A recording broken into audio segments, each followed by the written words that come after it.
שלום, בסרטון זה אסביר כיצד להפעיל את מערך הטלמרקטינג בשלושה שלבים: הקמת הקמפיין, בחירת המשתתפים בו וחלוקת העבודה לטלפנים. נתחיל בהקמת הקמפיין על ידי יצירת אירוע טלמרקטינג חדש בלחיצת כפתור. נגדיר את סוג האירוע כטלמרקטינג ונמשיך. תנו לקמפיין שם בעל משמעות שמעיד על מטרתו, כך תוכלו לאתרו בקלות בהמשך. ניתן, אך לא חובה, לקבוע את משך הקמפיין והתאריכים המיועדים לביצועו. לחיצה על כפתור השמור תוביל אותנו למסך הקמפיין, בו יבוצע השלב הבא, בחירת המשתתפים. נקיש על כפתור ניהול חברים ונבחר בהוספת חברים חיפוש.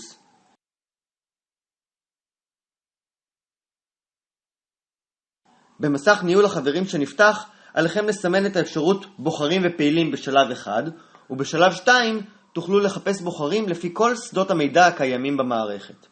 בדוגמה הנוכחית, כיוון שמדובר בקמפיין טלמרקטינג למתלבטים, נבחר את שדה סטטוס תמיכה ונבקש שיהיה שווה לערך מתלבט.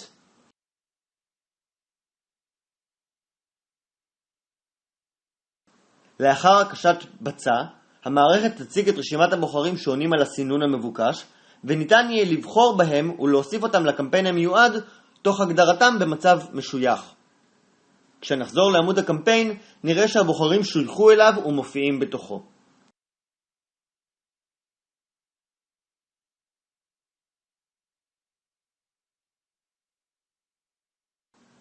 כעת כל שנותר הוא לחלק את העבודה בין הטלפנים באמצעות הכפתור שיוך לטלפנים.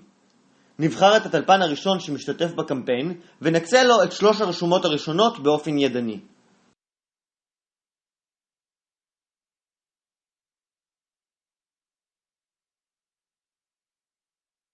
דרך נוספת להקצות רשומות לטלפן היא באמצעות שיוך אוטומטי. בחרו כמה רשומות להקצות לטלפן והמערכת תבחר ותקצה אוטומטית את הרשומות הבאות הפנויות ודורשות לביצוע.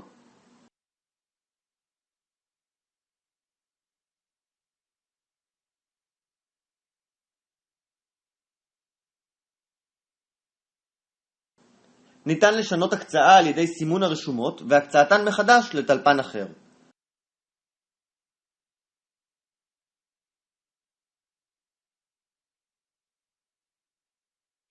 הקשה על כפתור חזור לטלמרקטינג תסיים את התהליך ותחזיר אתכם למסך הקמפיין. זהו, ניתן לצאת לדרך ולהנחות את הטלפנים לבצע את השיחות המיועדות להם. הסבר על אופן ביצוע הטלמרקטינג ותיעוד השיחות על ידי הטלפן בסרטון נפרד. תודה ובהצלחה.